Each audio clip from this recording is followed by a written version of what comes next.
the Manager, your chance. I mean, that spring training starts, boy, spring is, I mean, spring up here is not far away. Yeah, Looking it forward sure to it. isn't. Hey, look, we're continually criticized for not reading enough letters by half of the people. The other half want us to, you know, goof around. So I think today's show, let's satisfy the folks who want us to answer letters. Okay? How's Excellent. that? They'll be happy to do that. All right, a letter comes to us from Lyman and Bess O'Connor from White Plains, New York, and it says, Dear Sirs, my husband and I are big fans of the show, so I felt obligated to answer Dan's pleas for more letters. Thank you. I think that the show is a good one and should stay on forever. Well, okay. One small suggestion. Could Cliff read the letters in the show more often? Okay. How's that? And we, folks, we haven't read these. No. This is just the luck of the draw. We're just clairvoyant. Yep. She says that I don't want to offend anyone, but I think that Cliff is very versatile and does an extraordinary job when he's on the show. We agree. He and Stu are the best, according to a lot of people. Yeah, Quite frankly, I wish Stu were here in my place right now. The heavyweights of the show, so to speak. Yeah. I like that. Okay. By the way, I view WSBK. Is that Monty over there laughing behind the camera? Okay. I view the show, WSBK, on UA Cablevision of Westchester at Channel 25 in New York. I'm also very happy that the station is broadcasting Family Ties for 1 hour each night. Right. Bravo and your good taste. Since I live in Westchester, it's sometimes difficult to know all that is going on at Channel 38. While it's expensive, I hope that you could promote some of your other programs or features in the future. Right. My husband likes the old Sherlock Holmes and Charlie Chan movies, but he needs to be reminded of the appropriate time to set the VCR. My husband and I look forward to the show every week, and we hope our letter gets read in the air. That's Lyman and Bess O'Connor, White Plains, New York. Great. I was just making a note, as a matter of fact, so I didn't... Is there a question I have to answer? I wasn't paying attention. Oh, I'm sorry. No, that's okay. I'm sorry. Just amazing how that letter was on the top of the pile. What I wanted to... the note I was making to myself was that I was in New York last week, and I'm not sure Continental, I think, I'm not positive, has a system in Queens that carries WGN, the Chicago station, and I just made a note to find out why they wouldn't carry us. I would think that with Cablevision in Long Island, and we're in, I think, Brooklyn, a little bit of the Bronx, they carry us, and I was just making a note to call Tim Neer, who runs Continental up here, just to ask the question. I wonder why we weren't being considered for that, so I'm sorry. Yeah, okay. Would it be because that area is necessarily maybe a National League area of New York? Would that be a reason? No, it wouldn't be a reason? Because we're probably carried by 80% of the cable companies in New York. I got you. Right. From Brookline, Patricia Strand writes and says, Dear Mr. Whoever you are behind the desk. Okay. All right. My husband likes to watch your program every week. Usually I don't listen. However, I was pleased to hear today intelligent, sagacious opinions voiced by you. Sagacious? Sagacious. S-A-G? I'm sorry. No, is it S-A-G? Yes, it is. Yes, it is. Okay, which just happened to coincide with mine, she says. Morton Downey Jr. and the BU brouhaha were the subjects. Right. Okay, this letter was written in mid-January. Right. Have you considered having another woman on the show? My husband misses the last one.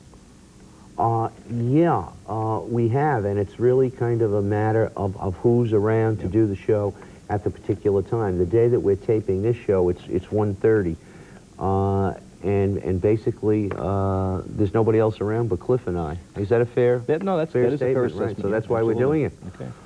In lieu of lunch. And Lord knows I don't need another lunch. And I won't say anything. Okay. Patricia.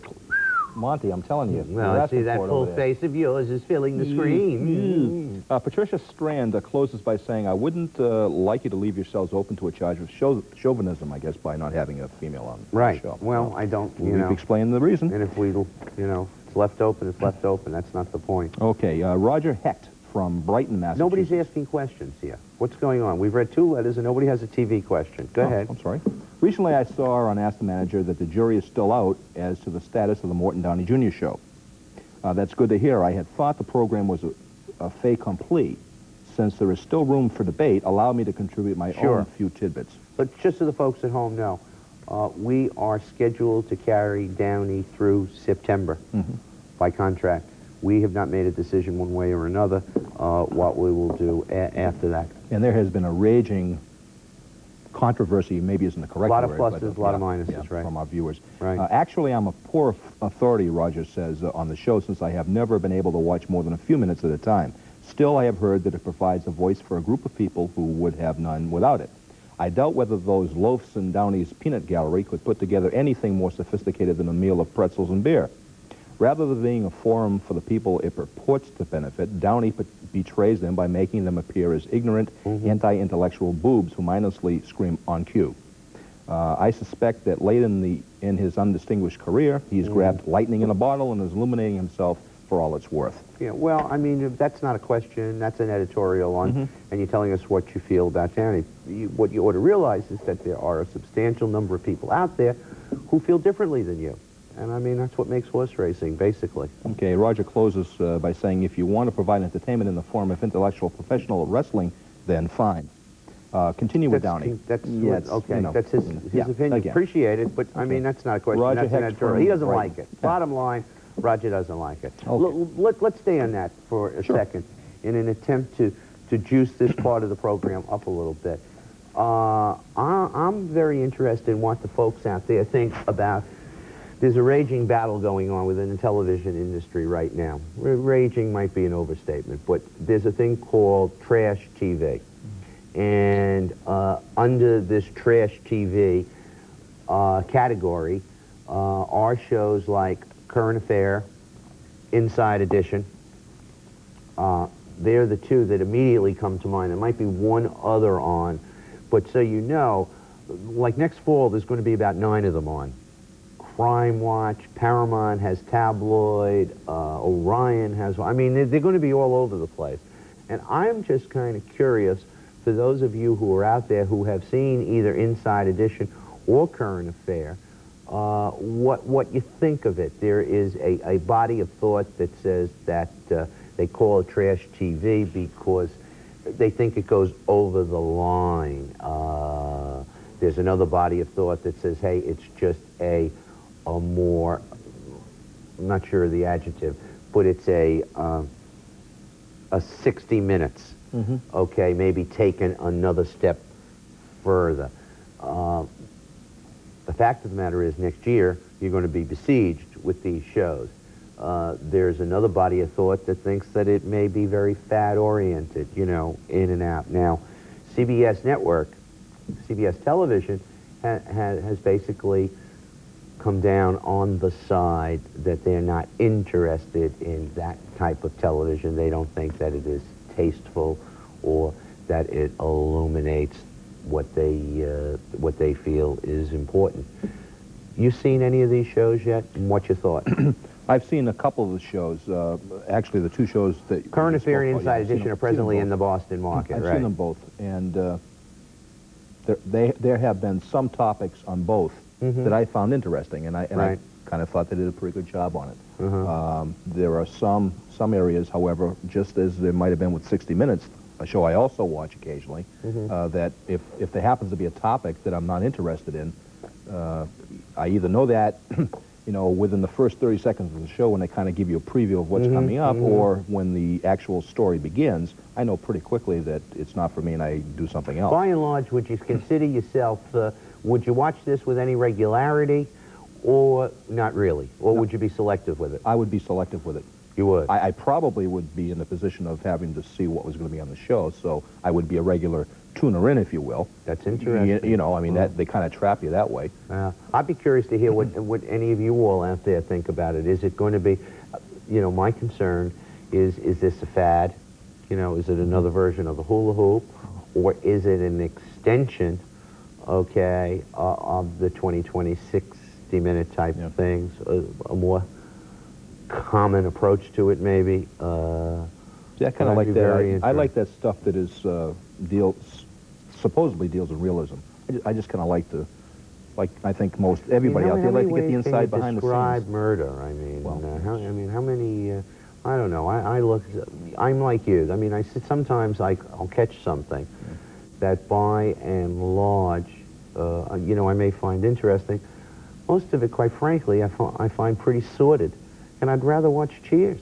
I mean, that's kind Well, of... anybody around the station who has seen me look at some of these movies that we've aired in the past knows that I don't like grisly things, so that if that happens to be a topic of discussion of any show, whether it's 60 Minutes or anything else for that matter, I have a tendency to kind of back off a little bit, and I'll, you know, I probably shouldn't go do it, but I'll go make a sandwich or something and then come back and see what's going to be on the next segment. Sure, you know. sure. But, Okay, okay, let's get on with some letters. Alrighty. But we would be interested in hearing from you if you have an opinion on this, because it's going to affect you in that next, come this fall, the fall of '89, you're going to be seeing a lot of these shows on the air.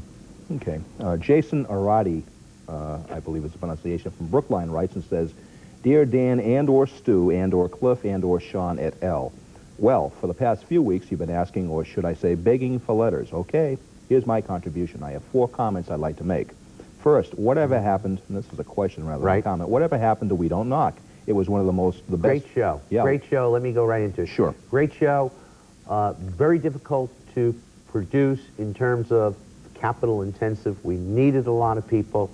Quite frankly, we don't have the resources to do the show on a once-a-week basis. I would like to do the show quarterly, then getting it down to once a month. The difficulty that we have is Dana was the engine that drove that train, and right now, what with Movie Loft and Hersey's Hollywood, he's got more than enough on his plate. That's why you don't see him. Only so many hours in a day. That's right. Boy. Right. How about, here's a suggestion. How about sticking a camera in the control room so we can see what they actually do, if you could show it on broadcast television? Hey, who knows, maybe they behave for 30 minutes. And he says, parenthetically, probably not. I guess during the show, maybe show what's going on in the control room. In our control room here. Well, we open up. Doesn't Doug Wheeler open up the Red Sox this year? They'll be opening up with a shot from the control room and everything like that. I know that they've been working with some material in advance of that. I'm not I got the absolutely feeling sure that they're going to do that. Okay. I think you would get a camera and go around the station and go into the control room and go into when Dana's doing Movie Loft and even you know, Meg's show, and just kind of, you know, just show the people talking and get 3 or 4 minutes, and we don't have to edit it or anything like that, and show the people at home, give them a sense of what goes on. I find that very interesting. We've got a production scheduling meeting coming up, and I'll do that. Great. Next Let's meeting. do it, though. Okay. Let's we will do not it. talk about it. It'll be on the air within a month. Okay. One of All right, third, Hold on, Jason. would you put the camera on for me? I was saying something kind of clever. I was saying, wanna bet?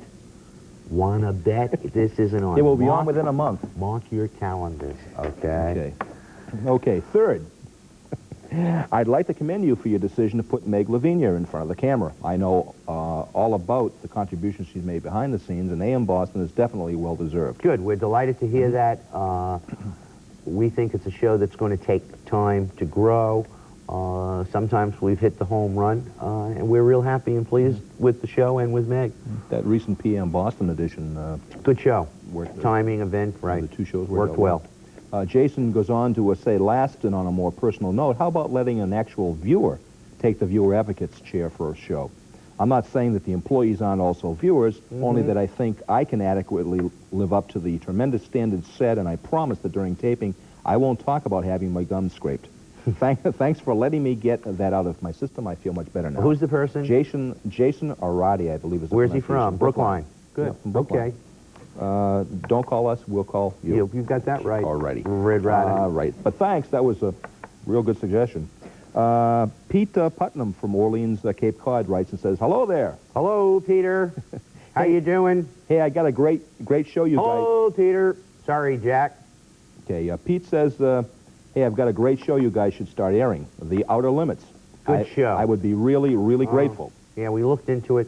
Right now, Peter, we have so much product that we don't have places to run it. I mean, the big product that we have right now is we have St. Elsewhere, which has been on the shelf and has been ready to run for 6 months, and we just don't have a place to put it. We've been going back and forth with, is it an early fringe show, is it a late fringe show? I think everybody's pretty much come down on the side that it's a late fringe show. But the answer to your question is, Outer Limits is a good show. I'd love to have it. We don't have a place for it for another year and a half, to be honest with you. Okay. Did you tell the people we bought Alf? Did we mention that? No, we haven't mentioned that yet. We recently purchased ALF, which is a Warner/Lorimar produced show, and they're syndicating it. And about a week or so ago, we purchased it. We think it's a very interesting show. I don't know, for those of you who have seen it out there, the way it profiles is there's a male skew to it.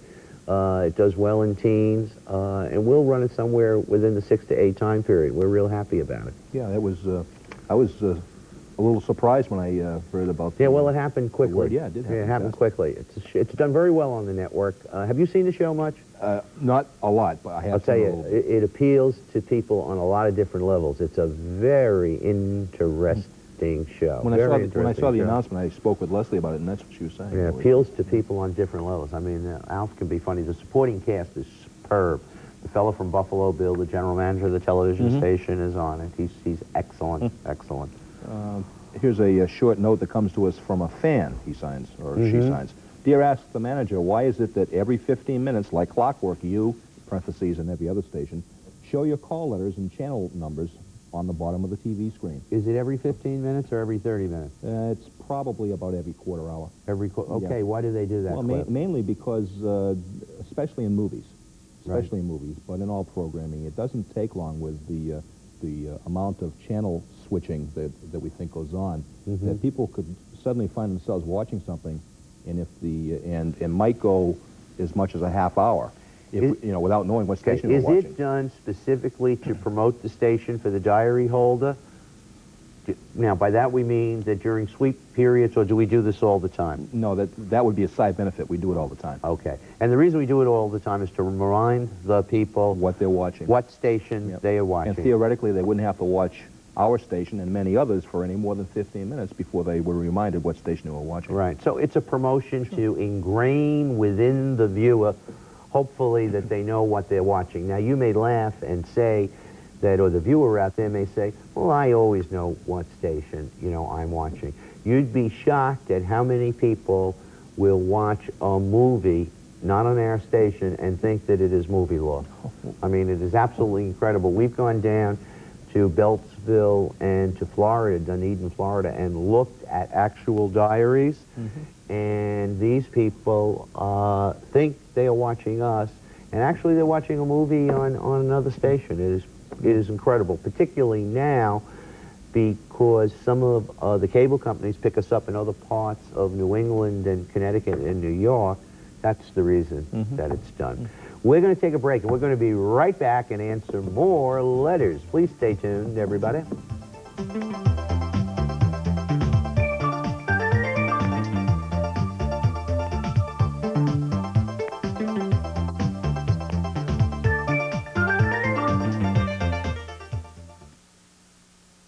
Buy any original classic model contour chair, and I, Art Linkletter, will send you your choice of a fabulous 19-inch Panasonic color TV, microwave oven, or VCR. But don't buy a contour chair for one of these.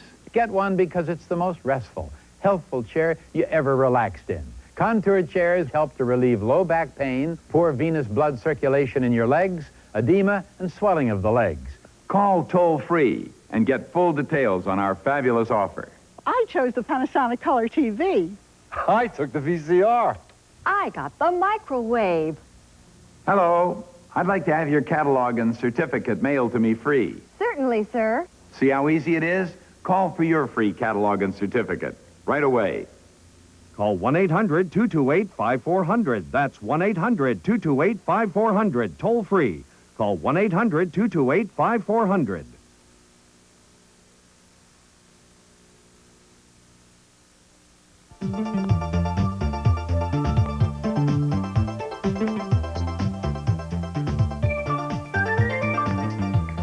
We are back, and we're going to delve into more letters right away. Are you ready, Cliff? I'm ready. Where's this one from? Springfield, Massachusetts.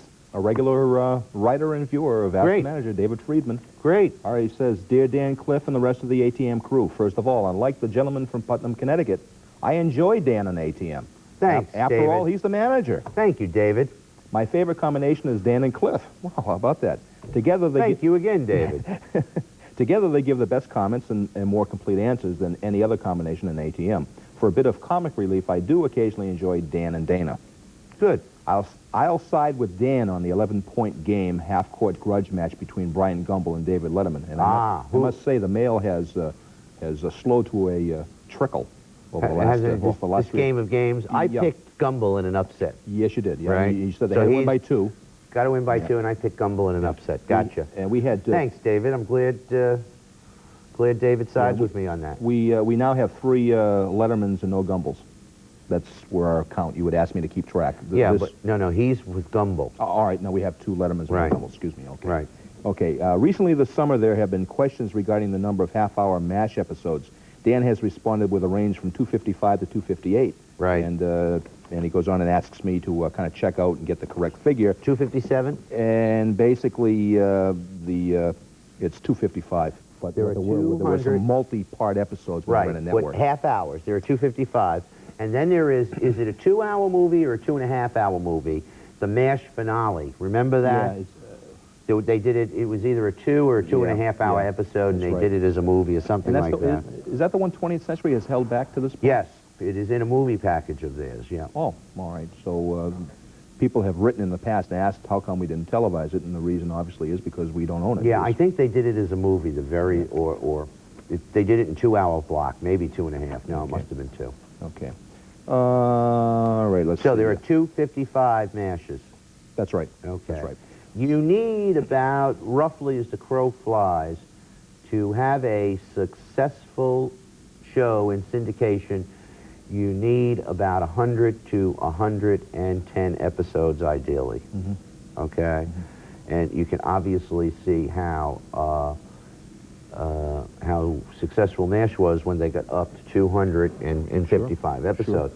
You know, sometimes a station like us, you cringe a little bit, though, when they try and milk that so-so show. Not the great show, but the so-so show, like Webster was a show that Paramount took, it's a Paramount-produced show, that it was taken off the network, and Paramount continued to produce it for another year, and a lot of stations, because you're talking about 22 more episodes at a lot of dollars. Yeah, it's almost, sometimes you get the impression, kind of sitting back and knowing what's going on, that maybe somebody out at Paramount or someone who's involved with the production of the show is like saying, all right, guys, only 5 more to go, in the sense of the kind of banging the things out, which is unfortunate. Yeah. I guess like anything, it gets tired after a while. Yeah.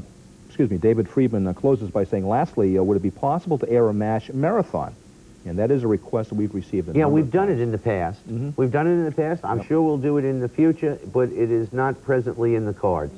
Okay. Not presently in the cards. Okay, and it says, have a happy and healthy 1989 to all of you and your families. Just so I know, just kind of let the people know at home, I'm looking over at a monitor, and it says Channel 1, Pittsburgh, Pennsylvania, TOC. What is this going on here, Richard? What's on the monitor? Just the monitor. Just the monitor. Okay. We have been assured that it's not a problem. Whoa, there we go. Now, so every now and then we look at the monitor. Go ahead, Cliff. Okay, next letter. Norman Wheeler writes from Bristol, Rhode Island. Gentlemen, recently you aired a movie entitled Rebel, starring Matt Dillon and Brian Brown. Right. I had not expected much from this movie based on the rating given to it in the Providence Journal, and he liked the movie. Yeah, he was. Did you see the movie? Surprised. Yeah. I saw the movie 3 times, involved with viewing it and the production of it. Brian Brown, so everybody knows, is the Australian actor. He was in Cocktail. The great movie, though, that he was in was the Australian movie with the fellow who's in The Enforcer. Brian Brown, a great Australian movie, not Gallipoli. Not The Man from Snowy River, but it's about the court-martial. What am I trying to think of? Any movie buffs here? I know what you mean. I can't think of the title, but I know what you mean. Yeah. It's a court-martial. Great movie. Breaker Moran. That's right. Breaker Moran. A movie we ran here. Yeah, we ran Breaker Moran. Terrific. One of the greatest movies I've ever seen. But Brian Brown was in that as well. Okay. Norman Wheeler closes by saying, on another subject, you obviously are catering to an adult viewer on Saturday morning, the only station doing it. Why then do we get Three Stooges at 10:30? Right. What the person's basically saying is that we do not show children's cartoons on Saturday morning. Right. We get Three Stooges because if we ever stopped televising the Three Stooges, they would stone us, anyone connected with the station. They would be following us home. Are they not the most vociferous, most vocal, and I might add, the most loyal fans that we have? Okay. And Norman does close by asking, is there any chance of reruns of W.C. Fields movies? We don't have any. We looked in, matter of fact, we're looking in now to negotiating some of those old classics. I don't know what's going to happen with it. Okay. Okay, a letter comes to us from Newton Center, Massachusetts. Lorraine Cotting, it looks like. Dear Dan, in today's program you asked for letters, so here's one. Thank you, Lorraine. Every Saturday I watch your program with much pleasure and interest. You could read more letters, but then you wouldn't have your chit-chat, which is the bright spot of it. Well, thank you. I wish you could rebroadcast the program you and Dana did on the trip to LL Bean at Christmas time. It was the funniest thing I ever heard. I hope others enjoyed it as much as I did. Keep up the good work, Lorraine Cotting. It was funny. I was up to LL Bean last week. I drove up on a Saturday. Really? And I was chuckling to myself as I was walking through it, thinking of Dana and his 3 friends all being stiff going through LL Bean, or Rod. A letter comes to us from... LL Bean has some great summer pants, I might add, that I bought on sale for $15. Really? You don't find that in the catalog. They're up there. They got them in the old sale, bingo. 15. How can you go wrong? You can't go wrong for that price. I mean, so I'm not 7'4". So what? Get them altered. That's why they have tailors. That's right. Hey, I like that. All right. A viewer from EB, I guess that's East Boston, writes and says, Dear ATM, I enjoy Sean and Dan best together. Home of Mike Eruzione. Correct. Mike, no, he's not from East Boston. He's from Winthrop. Yes, he is. Excuse me, from Winthrop. Excuse me. Yes, go ahead, quickly there. And Rich says, is giving us the old... this person from East Boston likes Barney Miller instead of Hogan's Heroes. I love Barney Miller. It's my favorite show that I've ever seen on television. We don't own it. The old clock on the wall is ticking, folks. This show spares no expense. Well, thanks, EB. Appreciate the letter. Thank you very much. Hey, everybody, thanks for watching, and come back again next week. Boom, boom, boom.